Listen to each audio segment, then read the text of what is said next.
आज हमने आपको तकलीफ इसलिए दी कि एक इम्पॉर्टेंट डेवलपमेंट कल हुई है। मरकज़ी सरकार ने कल जो अमेंडमेंट की 2019 के रीऑर्गेनाइजेशन एक्ट में, पहले ही 5 अगस्त 2019 को ये जो हमारी पुरानी रियासत थी इसको यूटी में 2 हिस्सों में तकसीम करके यूटी में डाउनग्रेड करके सामने लाया गया। पार्लियामेंट में कहा गया स्टेट बहाल किया जाएगी। सुप्रीम कोर्ट ने लास्ट ईयर डिसीजन दिया कि स्टेट बहाल हो जाएगी। प्राइम मिनिस्टर और होम मिनिस्टर साहब ने हमेशा बोला, लेकिन कल जब हम इस एक्ट को पढ़ रहे हैं तो इसका मतलब है ये खोखली स्टेट देना चाहते हैं जिसमें कोई भी पावर्स किसी इलेक्टेड गवर्नमेंट के पास नहीं होंगे। डेमोक्रेसी में शायद ये एक मजाक है। और अगर जो कहते थे कि दिल्ली और दिलों की दूरी दूर करनी है, अगर उसका मतलब यही है तो कम से कम जम्मू कश्मीर के लोग इसके साथ नहीं हैं। जम्मू कश्मीर की जो अपनी असेंबली हुआ करती थी, ये सबसे पावरफुल असेंबली थी। अगर अब पावरफुल सबसे नहीं होगी, कम से कम वैसी ही हो जैसी बाकी रियासतों में हर रियासत में असेंबली है। अगर उसको पहले ही इसके दांत निकाल, एक टूथलेस टाइगर, एक चीफ मिनिस्टर यहाँ का खड़ा करना है, लोगों को धोखा देना है, धूल झोंकनी है, तो मुझे नहीं लगता है कि इससे कोई मसला जम्मू कश्मीर के लोगों का हल होगा। ये जो डेवलपमेंट है, हमारी जमात बैठी, सीनियर क़यादत आप देख रहे हैं, पूरी सीनियर क़यादत यहाँ है। हमने फैसला किया कि हम इनिशिएटिव लेंगे। हम सबसे छोटी जमात और सबसे नई जमात हैं। हम अपील करते हैं जम्मू कश्मीर की सभी सियासी जमातों को कि किसी इनफरादी तौर किसी जमात का मसला नहीं है, ये जम्मू कश्मीर के लोगों की बका का मसला है। कल हमारे आने वाले नौजवानों का मसला है, या हमारी जो बच्चियां हैं, बाकी रहने वाले हैं। तो मैं सबसे अपील करता हूं, हमें मिल बैठ के अपनी पॉलिटिकल डिफरेंसेस को साइड में रख के इकट्ठे होके हमें ये देखना चाहिए कि हम कैसे ये इंश्योर करें कि जो रियासत हमें वापस मिलने वाली है वो खोखली ना हो, उसमें पूरे वो पावर्स हो जिससे हम लोगों की खिदमत कर सकें। कल कोई भी पार्टी यहाँ आ सकती है बिना इसके, कोई कौन, वो तो लोगों का फैसला होगा। लेकिन अगर ऐसे हम बटे हुए चलेंगे तो शायद रोन डालेंगे, मसल डालेंगे जो रोनने और मसलने के लिए हमें निकले हैं। अगर हम आज भी नहीं उठेंगे तो फिर हम कभी नहीं उठ सकते। हम एक दूसरे पे इल्ज़ाम तराशी बहुत कर सकते हैं, लेकिन कुछ मसले होते हैं जिसमें इल्ज़ाम तराशी बाले ताक रखनी होती है और एक एकजुट होके अपने लोगों के मफादात का देखना है। और उनके मफादात तभी हम ख्याल रख सकते हैं जब एक स्ट्रॉन्ग गवर्नमेंट यहाँ आ जाए, स्ट्रॉन्ग चीफ मिनिस्टर हो, एक स्ट्रॉन्ग इंतज़ामिया हो। जब इंतज़ामिया को पता है कि इलेक्टेड रिप्रेजेंटेटिव जो डेमोक्रेसी में दिल होता है वो टूथलेस है, तो वो क्या चलेगी। फिर आप चाहे किसी अफसर से चलवाओ या इलेक्शन के बाद किसी पॉलिटिशियन से चलाओ, कई तनख्वाह के बिना और कुछ नहीं है। कम से कम जम्मू एंड कश्मीर अपनी पार्टी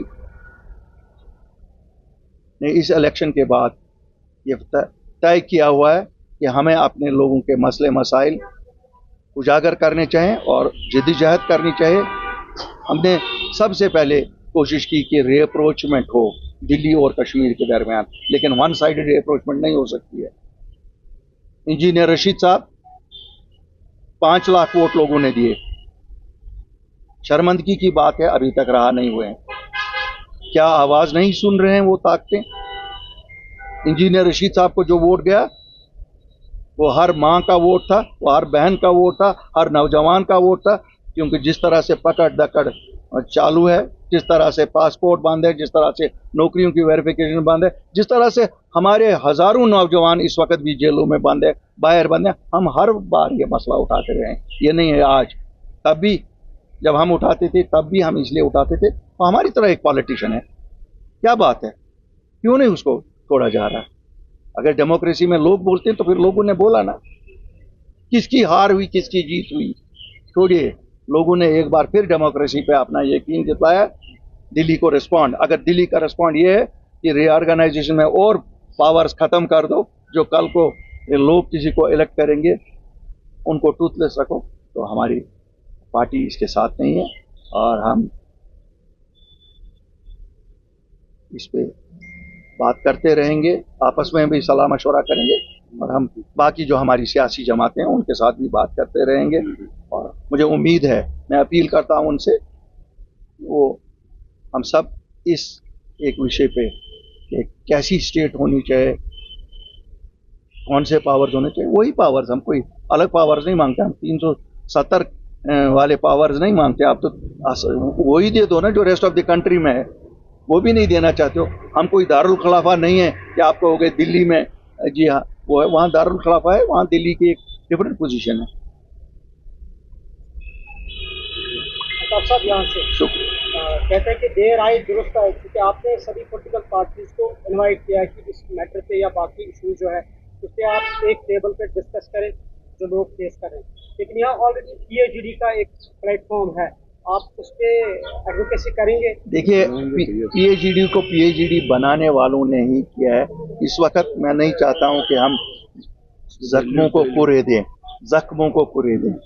मैं आपसे भी गुजारिश करूंगा, आप भी जम्मू कश्मीर के सब लोग हैं, ये बहुत आसान है। हम पॉलिटिकल पार्टीज में अपनी डिफरेंसेस इतनी हैं क्योंकि हम लड़ रहे हैं एक दूसरे के खिलाफ, लेकिन ये कौम का मसला है, जम्मू कश्मीर के 1,25,00,000 लोगों का मसला है।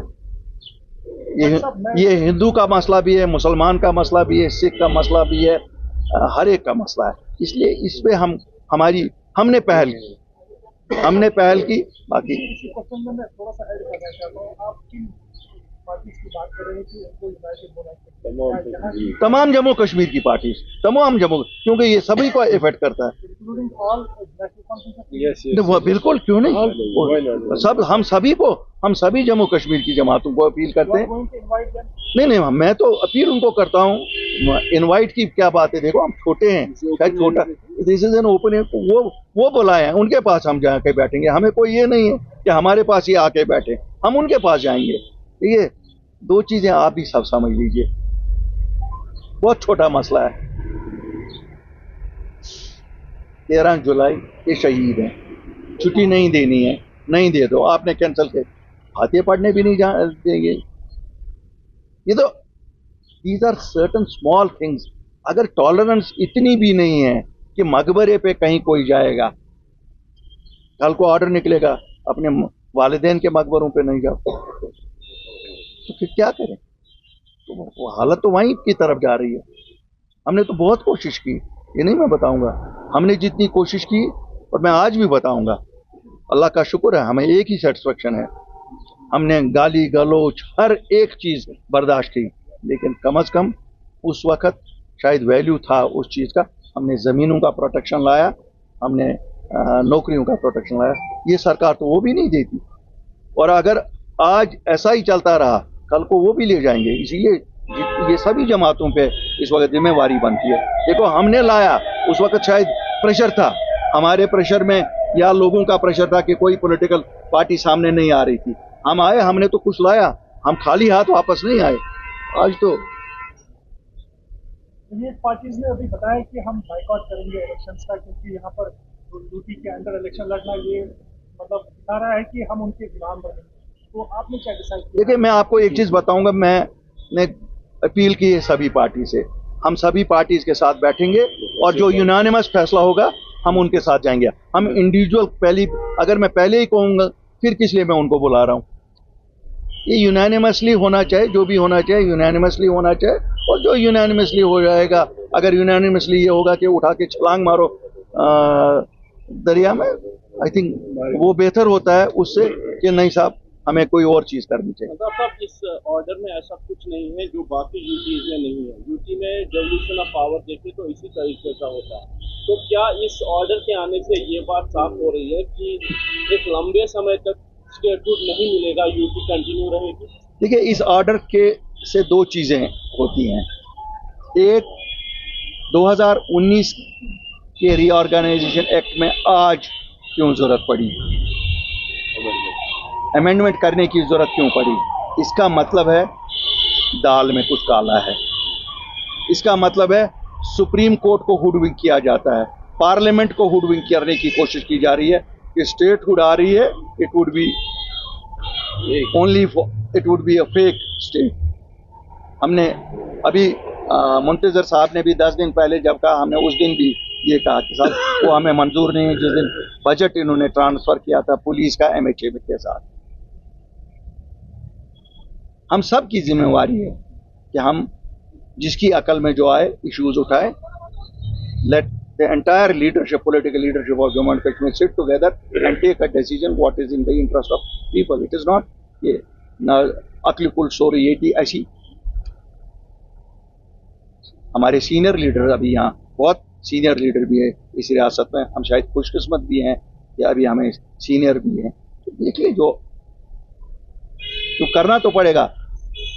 अलग अलग एक एक ईंट की मस्जिद बनाने से बेहतर है कि हम इकट्ठे लोगों के मफादात का तहफ़्फ़ुज़ करें।